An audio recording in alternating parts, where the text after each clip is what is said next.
I was a teacher back home in my home country for 4 years in Turkey, so I was looking for something that I can apply for teachings.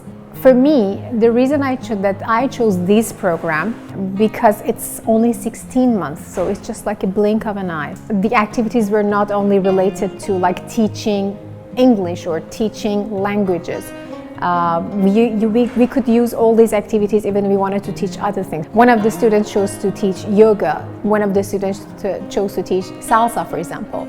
But we kind of applied all those methods on teaching these things that have nothing to do with teaching languages. For people who are interested in fields like curriculum design and these kind of things, which is actually very popular in Canada. So this program can help them in that, like choosing a career path which is related to curriculum design.